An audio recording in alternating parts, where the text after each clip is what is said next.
Well, hello. Welcome to Fisher's Leadership Development Program.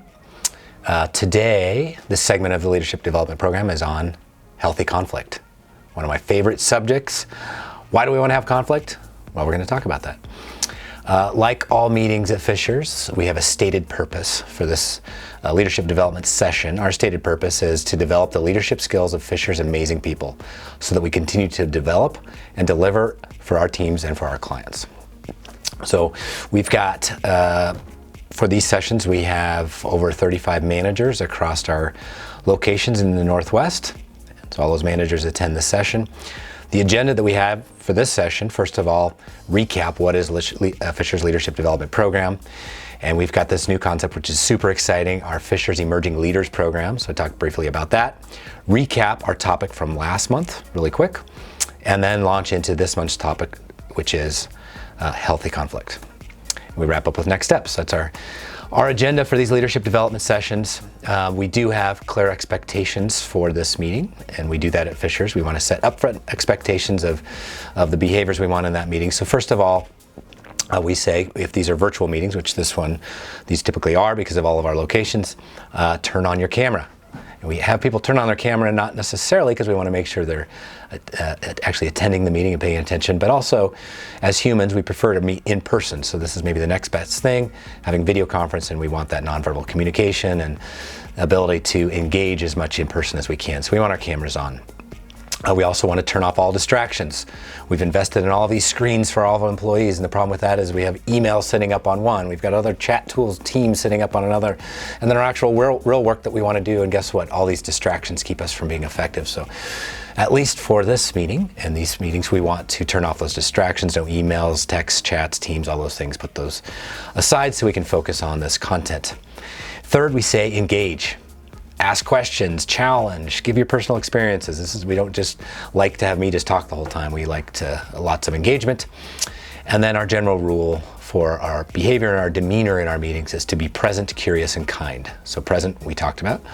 Curious is one of my favorite words. It's actually being added to our core values at Fisher's, this curiosity, this open mind of what don't I know, or how can I grow, how can I learn, how can we do things better. That sense of curiosity is also important going into today's topic, healthy conflict, because we can't have healthy conflict if we're not curious about someone else's perspective, curious about how we can grow, how we can embrace the gift we're about to get through healthy conflict. That takes curiosity. And kind is, probably goes without saying, but has positivity and being kind to each other and respecting the fact that we are different and have different opinions. So be present, curious, and kind. We set those meeting expectations up front. So digging into our agenda here, the first thing we talk about is, what is this program? Fisher's Leadership Development Program, and it fits within what we call Fisher's Operating System. So Fisher's Operating System is very similar to EOS, the Entrepreneurial Operating System from Traction, which we love. We're an EOS company. But we've added a few components that we felt were missing out of EOS for us. So it's all of EOS plus some. But we know operating system starts with our cause. Why do we exist as a company? What are our core values? What's our core focus as a business? What is our cause? Why do we exist as a company? We then move into strategy, and this is where we've emboldened the EOS program for Fisher's to add more on strategic development and sharing of how we're going to execute on our cause. People is a very important part of EOS, and we follow people, the people component of Traction, but also we have our own unique hiring methodology, which is very important to us. I would call, if anything's a secret sauce of Fisher's, it's how we hire amazing people. Then the second added component in here is teams. How do we build teams and collaboration and cohesion among our awesome people? Is added in a lot of Patrick Lencioni type content, 5 dysfunctions of a team and so forth. And so we're really building on teams and cohesion at Fisher's. And then the rest of EOS is pretty standard here. How do we track scorecards and data? How do we map out processes and improve processes over time? How do we track, they call them issues, and IDS and Traction. We think issues are huge opportunities, and we think all of the topics that we want to process aren't necessarily issues. They're opportunities, and other just topics that surface. So we call that category, instead of issues, we call them opportunities, and we process those on a daily basis. And then ultimately the execution, our meeting cadence, and how we track our biggest projects and hold accountable to to-dos and all those types of things of execution. So that's our operating system. And the tools that we roll out as a part of this leadership development program fit within all those different areas of Fisher's operating system. The components of this leadership development program, and this is 35 Fishers managers, as well as something I'm about to talk about, the emerging leaders. So we've got about 45 Fishers team members that participate in this training. And it's not just these sessions with toolkits. We have these monthly. We roll out tools. We recap the tools from last month. And then we capture those tools so we can use them in nice one-sheet tools, so we can refer to the tools that we roll out. But on top of that, we're also holding baseline reading lists. So we've got a book list, and we add to that list, and we ask everybody to read a book. And when we add a book in there, we want all of our leaders to be reading that book as well. And then we use the content of that book in terms of future tools that we build out for Fishers, and having the curiosity we still don't know everything, right? We need to learn a lot more from others, so books are an important part of this, as well as Fishers experiences. We want this team of leaders to have cross-functional experiences. So I'll talk about that in a second. So right now, our first 4 books that we've rolled out are 5 Dysfunctions of a Team, Patrick Lencioni, Leadership and Self-Deception, game-changing book for me, and I think it will be for our company. Either Get a Grip or What the Heck is EOS, as an introduction to traction. And then a book called Getting Naked, also from Patrick Lencioni, about vulnerability and not having all the answers and having that open, curious mind. Fantastic book, Getting Naked. So those are our first 4 books that we seeded this program with. And then we want this team to have cross-functional experiences, like riding with a copier tech, seeing what a day in the life of a copier tech is, sitting on our help desk, going out and prospecting, the tough part of sales, prospecting, trying to find new business, sitting in an account review in sales. In our IT division, doing an assessment, network assessment, security assessment, presentation to our clients. We've got lots of different administrative experiences, leasing and contracts in different areas that we want experiences in, various logistics and delivery and all the things it takes to deliver our experiences, purchasing, those types of experiences we want to have, so we have that cross-functional appreciation for what's happening at Fishers and all the great things that other people do in other areas. So that's an important part of this leadership development program as well. So that's the program as a whole, and super exciting. We have Fishers Emerging Leaders Program, and what this is, the 35 people that are in the development program are managers. They manage at least one person in our company. But we've got emerging leaders in our company, the people that are not yet managing but want to lead people and want to be leaders themselves. And so we had an application process, and we selected 2 classes of 5, so 2 groups of 5, so 10 additional emerging leaders participating in this program, as well as them having their own side projects as a cross-functional, cross-geographic team to go out and tackle some really cool opportunities and issues that we have at Fisher. So that's what the FELF program is. We created two teams of 5 and rolled them out, and they were part of this training now. Their first project, by the way, is going to be how do we become even easier to do business with at Fishers. We're somewhat easy to do business with in some areas. We're really easy in other areas, and we're really hard to do business with, we think, in some other areas. And so let them go tackle some of those and come up with new innovative ideas for Fishers. So that's the Emerging Leaders Program at Fishers. So recap of the tool that we rolled out last month. We talked about the importance of culture in an organization. And how critical that is to Fishers and our future, is having amazing people and then having those people loving what they're doing, running in the same direction, supporting each other and taking great care of our clients. That kind of culture is critical to us. When you look in companies, there are culture crusaders, there are culture keepers, and there are culture vultures. Culture crusaders are those carrying the torch day in and day out, saying, yes, this is Fishers culture. We love Fishers culture. Get on board, and helping even define Fishers culture and where it's going in the future. Those are crusaders. Most organizations have crusaders. You don't have a lot of them. Would love to. You don't have a lot of them, but you do have your culture crusaders. Hopefully what we have a lot of is culture keepers. Those that live the culture day in and day out, believe in that culture, infect others with the positivity of that culture, and keep it near and dear to them and keep it alive in the company. And then most organizations also have culture vultures. And those are the vultures that love to wallow in sorrow, love to point out problems, love to recruit others into being a vulture and talking about negativity and how bad this place is.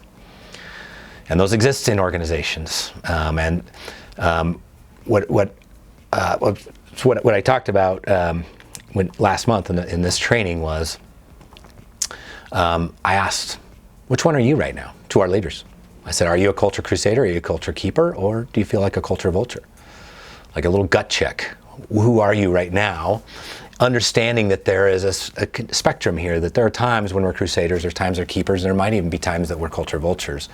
Depending, maybe it has to do with Fishers, maybe it has to do with something going on in our personal lives that's just making us negative and we've brought it into work. But we're probably not going to stay in one spot in that continuum. So I asked him, what are you right now? And I said, if you feel like you might be a culture vulture right now, challenge yourself. Are you always a culture vulture? Is this actually not a good place for you?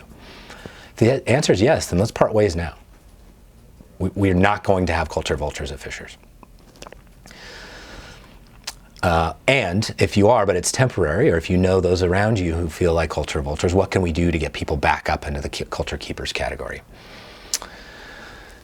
And then this is really hitting us with COVID and all the world events that are causing negativity in our lives. It's really come to light that we can espouse this amazing culture, hire to this culture, and have a lot of culture crusaders and keepers. But when we tolerate culture vultures in our culture, we're lowering our culture to that lowest level of what we tolerate. You are what you tolerate. Right? So we need to understand, what do we do when we recognize behaviors and activities and attitudes in the company that are contrary to Fishers culture? What do we do with it? Because if we tolerate it, it becomes part of our culture. So that's how we rolled out the tool last month, is to address, don't avoid. So when someone does something really good, in alignment, consistent with our culture, we see that happen. Like, yes, awesome, that was awesome for our culture. We can address or avoid it. If we address it, we increase the chances that that individual is going to do it again, right? And we probably even incentivize ourselves to go out and act like, I want to act like that, right? So when we address it, we help them. And if we avoid it, we don't recognize that great behavior. Best case, they may not even know it was good. Worst case, maybe there's some resentment that no one recognizes all the great things I'm doing around here. So we want to address good behavior, reinforce the great things that we're doing in our culture. When someone does something not good, inconsistent with our culture, something like a culture vulture would do, we can also address or avoid it. Right? If we avoid it, we see some bad behavior that is inconsistent with our culture, with our values. If we avoid it, we're going to see more of that behavior, right? It wasn't addressed. And worse, we tell the rest of the company that that's okay. And it's not okay. We cannot avoid bad behavior, we'll call it, something inconsistent with our culture. We need to address it. And when we address it, if we do it properly, you have healthy conflict, which is the topic for the day, we're hopefully going to stop that behavior by bringing awareness to it, addressing it, discussing what it's doing to our culture, and hopefully we can affect real change. So the tool last month was address or don't avoid, good behaviors and bad. And that's tough for a lot of us as humans, as leaders. Confrontation is never easy for most leaders. It's easy for some, and some weirdos love it, I guess, but confrontation is not easy for most of us. But we cannot avoid it. We cannot address it. We need to address it. We cannot avoid it. And that was the point of today's training, is how do we address it? How do we have healthy conflict? It's also really important to say, well, what do we mean by culture vulture? What do we mean by bad behavior? And a really good filter for that for any organization is your core values. If those core values are truly core to your organization, with those true values, you can say that's in violation of the values. So our core values are team, customers, trust, and improvement. And as I mentioned, and this hasn't been rolled out to our company yet, but it will be, we're adding in curiosity, my favorite word. But team, customers, trust, and improvement. So when we're not working together as happy team members that are positive, having fun together, that's contrary to our culture. When we're not taking extremely good care of our customers, making decisions on their behalf, not delivering friendly, effective, easy to work with experiences, then that's contrary to our culture. If we're not trusting each other, or we're not behaving in a way that allow others to trust us, that's contrary to our culture. And we're about continuous improvement.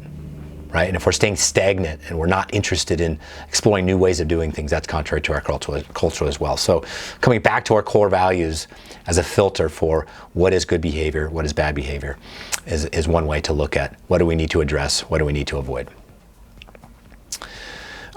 So what we do in our trainings, I'll roll out that recap of of last month's tool, and then we do a breakout exercise. We use teams breakout groups, and I try and get 5 to 7 people in each group, depending on the exercise. But and then I say, what we're going to do is we're going to break out. First thing you're going to do is pick a facilitator amongst your group. That person is going to facilitate brief introductions, your name, which market you're in, what your role in the company is. And then I want you to discuss, in this case, this breakout was, did you experience any situations that someone did something consistent with Fisher's culture in the last month? Right, so good behaviors, and did you address or avoid them? Then did you experience situations at Fisher's in the last month of bad behaviors, those contrary to our culture? And did you address or did you avoid it? And did you have any lessons learned from practicing or not practicing this tool in the last month? And then we break from those breakout groups, come back together collectively, and then the spokesperson from each of those groups reports their results to the group. Fantastic breakout exercise. In fact, the feedback that I got from this breakout was, from this training session, was more time in the breakout groups. I really enjoy getting to know my colleagues, people I've never been on a team's, small group like that. They're in a market or they're in a different area that I don't know. And so the breakout groups really are a nice addition to this training program. So what's new this month? What is our content this month? What's our tool set this month? And it's about healthy conflict. And there's real value to having an organization whose culture embraces and trains on how to have healthy conflict in the workplace. It's really, really important. Why is conflict important? Why is conflict difficult? And how can we have healthy conflict? That's our agenda for this tool set. The first one then, why is conflict important? Well, conflict, first of all, when we can have healthy conflict in Fisher's, it allows us to have commitment and accountability. Right? This comes back to the lessons from 5 Dysfunctions of a Team. If you remember, if you've read that book, 5 Dysfunctions of a Team, I'll give you a very brief takeaway that I had from the book was high-functioning teams all have 5 characteristics. High-functioning teams have 5 characteristics. The first one is trust. And the most important one, I would argue, it's the foundation. This will build up to a pyramid. But if we don't have trust in each other in a team, we can't have the rest of the characteristics of high-functioning teams. And it's not just trust that we're telling the truth to each other, but it's what Pat Lencioni calls vulnerable levels of trust. Meaning, we can be wrong. We can be vulnerable. We can challenge. We can say, I messed up. I let you down. Or, I'm disappointed in you. When we have that kind of vulnerable levels of trust in an environment that's safe to be vulnerable, then we create an environment where it's safe to have healthy conflict, where it's safe to disagree, where we know our disagreement, our different opinion will be respected. Right? So if we have a safe environment, then we can embrace the beauty of difference of opinion, of diversity of backgrounds and experiences. And when we can agree on a goal and disagree on how to get to that goal in a healthy way, we've got real power to make much better decisions, have much more innovation in a company. That's the key to healthy conflict. And when we've had that healthy conflict, and we've disagreed, and I was heard, my ideas were heard, we didn't go that direction, we went a different direction, but I was heard, I was respected, I added to the richness of the conversation. Because of that, now, even though we went a different direction, now I'm committed to that, right? I don't get in, disagree either quietly or verbally, and come out of the meeting and do, have you ever heard of this, the meeting after the meeting? You say, that's not gonna happen. He'll never do that, she'll never do that, right? Those are unhealthy cultures. We've gotta be committed. Yes, all right, I'm in, that's the decision we made, we're doing it. So then you get commitment. If we have commitment on our teams, then we have accountability. Between trust and commitment, we have accountability, peer level accountability, to go do those things that we committed to. And if we're doing all that, we're going to achieve the results of the team. Not the results of this individual or that individual or this department or that department, but the results of the team. That's high-functioning teams, and you'll look at the core of this here is healthy conflict. Founded on trust, healthy conflict leads to commitment and accountability in our teams, in our organizations. And therefore, because of that diversity of opinion, it leads to more innovation and better decisions, because we have all of those viewpoints at the table. There's an exercise that you probably have done, a teaming exercise called Arctic Polar Survival. Arctic Survival. And what happens is you break groups up into groups of 5 or so. Those groups group of 5, fictitiously, hopefully, were in a crash landing in the Arctic. They all survived the crash, but they've got to survive for some unknown amount of time out in the Arctic. And there's a little worksheet to it, and the worksheet has a list of all the things you could have with you in that survival attempt: an axe, matches, twine, aluminum foil, these types of things. And your exercise is to rank all of those. The first most, if you can only have one of those things to survive, what would it be? The second most important, third most important, and so forth. So you rank all of those things and you turn your sheet in. Then you get another sheet back, but it's not for you as an individual, it's for your group of 5. And so that group of 5 then debates, this is the first most important, second, third, and so forth. You come up with a collective scoring of those items, and you turn that in. And then they're scored. There are real answers. Survival experts put the exercise together, and there's a real number 1, number 2, number 3. So you score all the individual scores against the real answers and all the group scores, and almost always the group scores are far higher than the individual scores. Why is that? Clearly, it's because of the healthy conflict, the debate, the differences of experiences that the people at the table had between maybe actually been in the Arctic or camping a lot, or whatever the experiences are, collectively coming together, debating it, creating a collective list, we get much better results. So we get much more innovation and better decision-making in our organizations when we can have healthy conflict. And finally, we can avoid, and this, as far as I know, a term I made up called organizational cognitive dissonance. Cognitive dissonance, I certainly didn't make up, and I won't even claim to understand it very much, but cognitive dissonance, in my mind, is a feeling of anxiety humans get when their behaviors don't match their values. Right? So you have a set of values and you do something outside of that set of values. That causes cognitive dissonance, meaning I'm being something who I don't believe I should be, and that causes anxiety. I'm sure I'm bastardizing cognitive dissonance as a definition, but that's my definition. I'll run with it, and then I'm going to apply it to organizations. And when an organization says, this is who we are, this is our core values, this is our vision, our mission, this is what we are as a company, Fishers, and then we go as leaders and make decisions contrary to that, or they see behaviors contrary to that, or we allow and tolerate behaviors contrary to that, that causes organizational cognitive dissonance. You say, Chris, you said we're this, and we're actually being this. That causes stress, anxiety, job dissatisfaction, and probably a desire to leave the company. So we can avoid organizational cognitive dissonance by having healthy conflict, by saying, hey, colleague, I just saw something that to me seemed like it was inconsistent with our values. Can we have a discussion about it and have healthy conflict and talk about it? Likely there's another story there. They're not intentionally acting that way. And by having healthy conflict, we're learning and growing and bringing it back together where our values are actually exhibited day in and day out, avoiding organizational cognitive dissonance. That's why conflict is important. Why is it difficult? Well, first of all, we talked about in last month's training, the addressing, don't avoiding. Confrontation is never easy, and most of us avoid it as humans and as leaders. So the book that's on our reading list here, Leadership and Self-Deception, talks about being in the box when you're having conflict with somebody. And in the box is, and they tell this little story of a man and a woman are asleep, and their baby starts crying. They can both hear the baby crying, or at least the male who's telling the story can hear the baby crying, and he says, well, you know what, normally she gets up and takes care of the baby. Why don't I get up and take care of the baby and let her sleep? And then for some reason he doesn't get up and take care of the baby, and the baby keeps crying, and she continues to not get up. And he says, well, why isn't she getting up? Doesn't she know I've got an important meeting in the morning? Doesn't she know I'm a big-time leader? Doesn't she know my workload and stress load? She's the one who's got the easy life to take care of that baby. Why isn't she getting up? God, she's lazy. Look at her. She's lazy. She's disrespectful. She's a terrible mom. You know what? I'm actually going to work late today. I'm not even going to come home and help with dinner.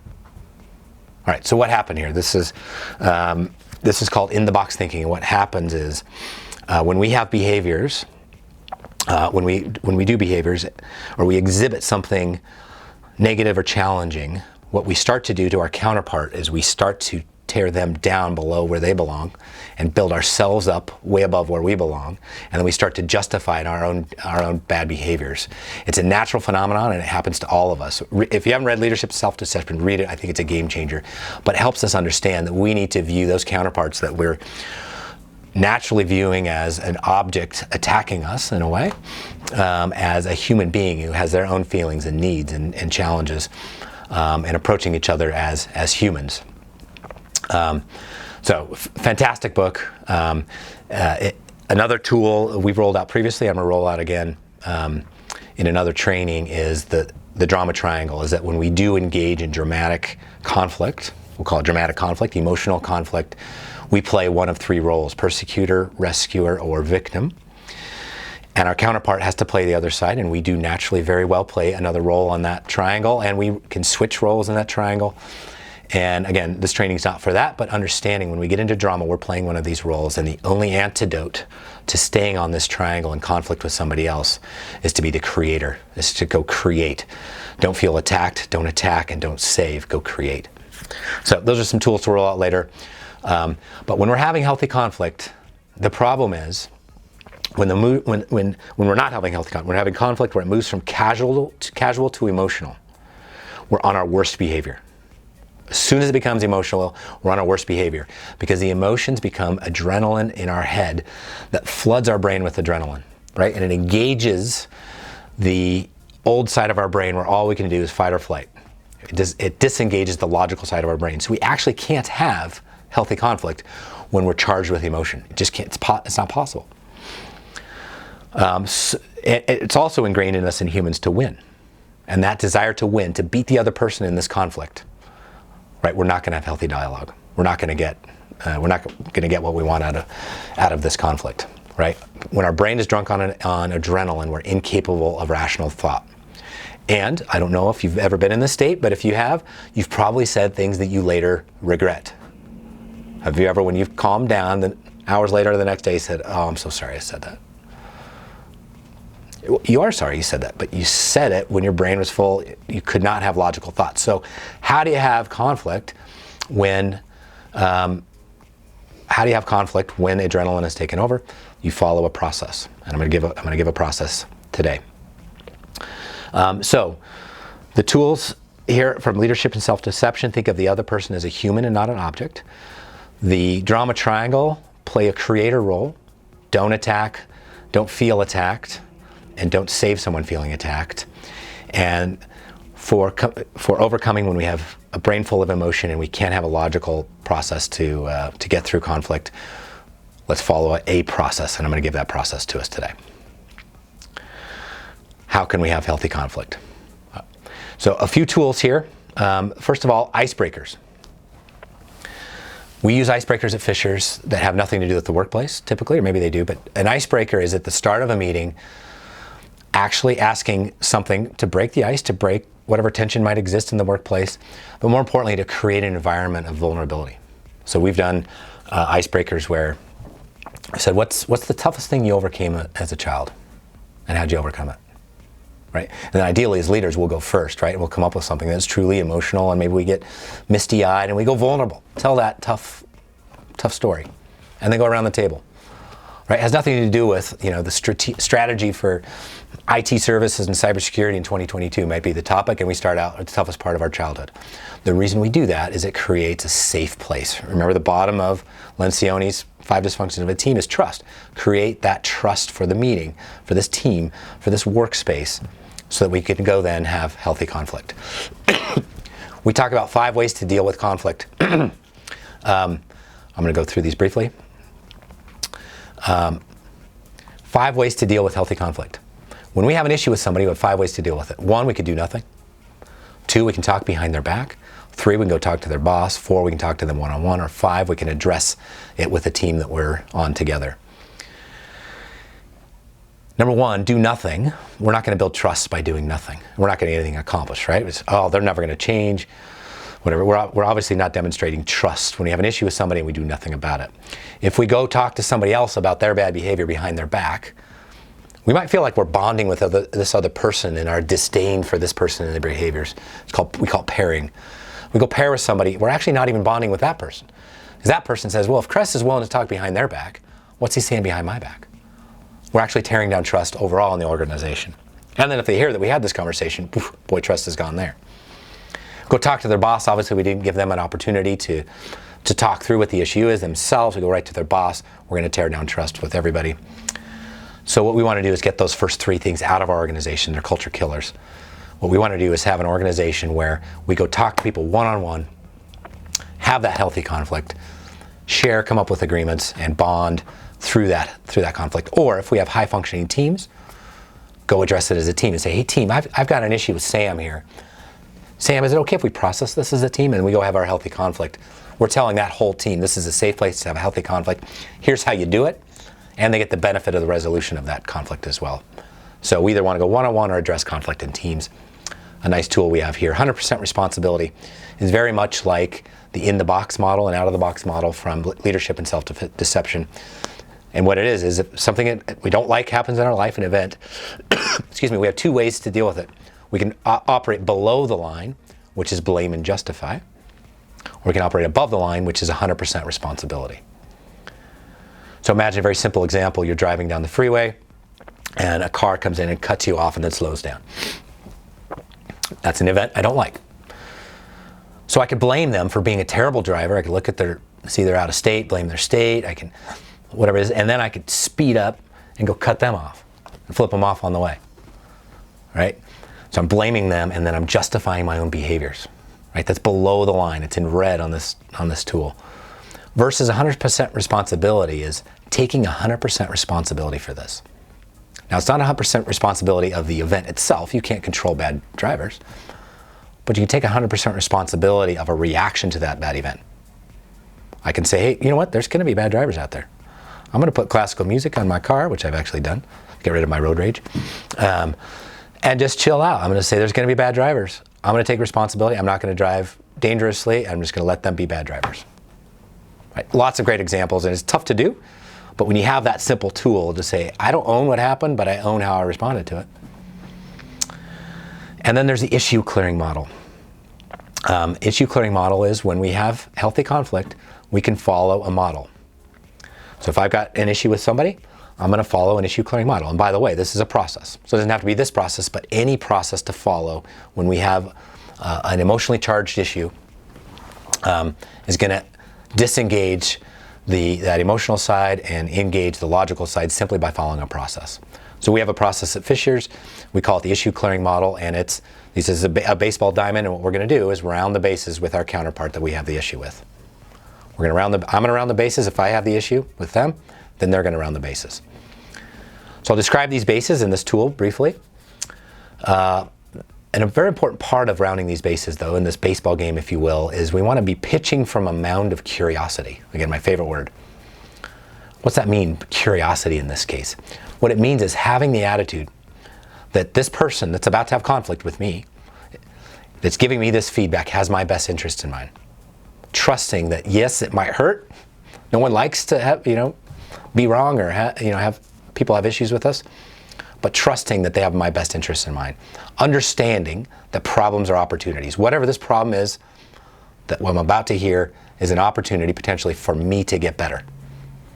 Right? That's pitching from the mound of curiosity. And typically, someone says, hey, Chris, I got an issue with you. What's going to happen to me? The wall's going to start to come up. I'm already defensive. I don't even know what the issue is yet. Right? I'm not the emotions filling my brain. I'm not in a good place to have healthy conflict. But if I say, hey, Chris, do you have a minute? I'd like to process something with you. Sure. So what I'd like to use, if possible, is our issue clearing model, just to make sure that we do this together. Now I know it's an issue with me, but you know what? Let's do it. This is probably a gift. I know this person has my best interest in mind, and so then we round the bases.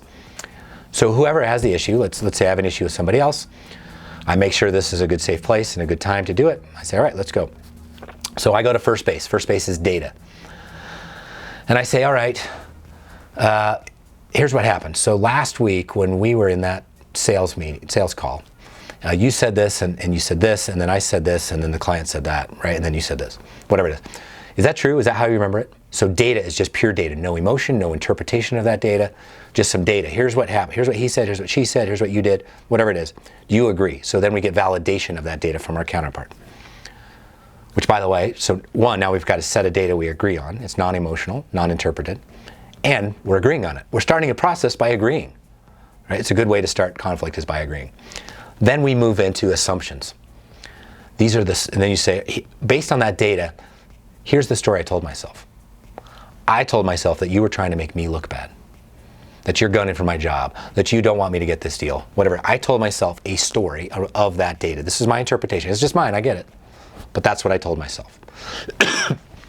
We stop at short stop and we have self-culpability here. We say, and by the way, you know what? This is a week later. Why am I addressing it with you now?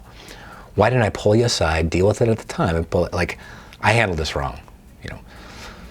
And we get to third base, and third base is emotions. So we say, and yet, here's the story I told myself. I'm still telling myself that story, and here's how I feel about it, right? I feel disrespected, I feel distrusted, I feel whatever it is. These are the feelings and emotions that I have as a result of the story that I told myself. And we come to, you know, we round back to home plate, and we say, and I have a request of you. If you could please do this, this, and this. Now we've only rounded once. We get to round twice. The counterpart then, who their only response to that was validation of the data initially, they get to go to first base and they say, yep, here's the data, I totally agree. Here's the story I told myself. Here's why I said that. Here's why I did this. Right? And I also said the way you reacted, I told myself a story about you. Right? Then we move to self-culpability and say, now I understand how those words that I used could make you feel that way. Right? Here's self-ownership of this. But I got to tell you, Chris, I had these emotions. I felt angry. I felt like we used to be friends and now we're not. Whatever the feelings are, they express their feelings. And then we finish up with requests to say, yes, I accept your requests and I've got a few requests of you, and you have agreement. That's the issue clearing model, rounding the bases. It's a great way to have conflict, keep emotion out of destroying the relationship and the discussion. Finally, we have clarify, trust, and verify as a tool. I challenge you to ask yourself, first of all, have you ever been disappointed in somebody else? Yes, like 5 minutes ago, right? When you're disappointed in somebody else, a colleague, a spouse, your kids, whatever it is, ask yourself, did I set clear expectations? I was just disappointed. Did I set clear expectations of what would have not disappointed me? And I found, just personally, I have found 100% of the time I'm disappointed in somebody, I did not set clear expectations. Now, if you did set very clear expectations and it was clear to them what those expectations were and then they disappointed you, you're having a different discussion. But chances are it's like, I didn't hear that, I didn't say that. Well, I sent you the email. You did? Prove it. Like, no, this is not healthy. Let's set clear expectations of what we want from each other.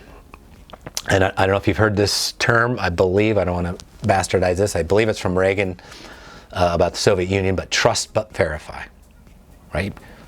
We trust the Soviets, but we're going to verify.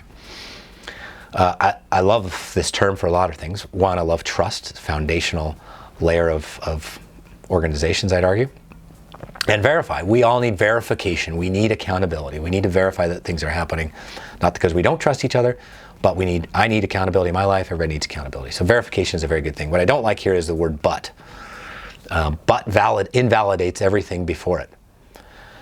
Have you ever heard something like, hey, Tom, God, you're such a great person, and I really like your style, but, right? And then there's something negative. The but, Tom does not think about any of those compliments that came before the but are wiped away by the but. It's anything that came after the but that matters, right? So the but gets rid of everything before it. So I'm trying to get the word but out of my life and replace it with the word and. Just as effective, but instead of alienating the first part of the sentence, it conjoins the two thoughts together and gives them both validity. Trust and verify. Whew. That's powerful. Trust and verify each other. And then bring into it this clear expectations thing. What if as an organization, we're very clear about our expectations. We clarify those expectations. We trust that the others are going to execute on those and want to execute on those expectations. And we have accountability and verification. Clarify, trust, and verify. Fantastic way to facilitate healthy conflict, healthy relationships in our organizations. Those are our tools around healthy conflict. For our Fisher's training, then we came back to this issue clearing model And I for these breakout groups, I send out emails in advance so they have the tools in their breakout groups to do their breakout exercise. So for this, we broke out, once again, I mixed the groups up. There's a facilitator, give brief introductions, name, market, their role. Then I created 3 distinct roles for each of them. So I had breakout groups of 3. The first role is conflict role A, second was conflict role B, the third was an observer of that conflict. And then I had these scripts that were sent out in those emails. So something happened to role A, something different happened to role B, and then they had to go have conflict. Right? So they practiced it with this for them, non-emotional issue because it was fictitious. So the role play they did, role A asked for permission to round the bases, got the buy-in and curiosity. Role B then rounded the bases. They end, agree, and commit. Then they break character and then discuss how it went, what they do well, what they do not well. The observer gave their observations of it and so forth, and learned from the practicing the issue clearing model. And then we came back as a collective and talked about lessons learned and kind of the experiences that everybody went through. And I got really, really, really good feedback from this exercise. Like, Chris, you've been rolling out this issue clearing model for years, and I'd say I tried it, but I never really tried it. Just to go through this fictitious exercise was really useful to me, and so we're going to be doing more of it. But that was a great breakout. So that's the content on healthy conflict. Why is conflict important? Why is it hard? And what are some tools to go have healthy conflict? So next steps for our leadership development series, to practice these tools. So they have a month to go practice the new tools, the healthy conflict tools. They had a charge to read our second book, Leadership and Self-Deception, to start scheduling those Fisher's experiences right along with the text, that on help desk, those types of things. And then we've got our next training, which is on Fisher's operating system and the tool that we use to track all of our traction data called 90.io. So we're having our next training is on EOS traction and how Fisher's has implemented it or Fisherized it. That's our content on healthy conflict. I love this stuff. I hope you do too, and I love sharing it with you. I look forward to the next one.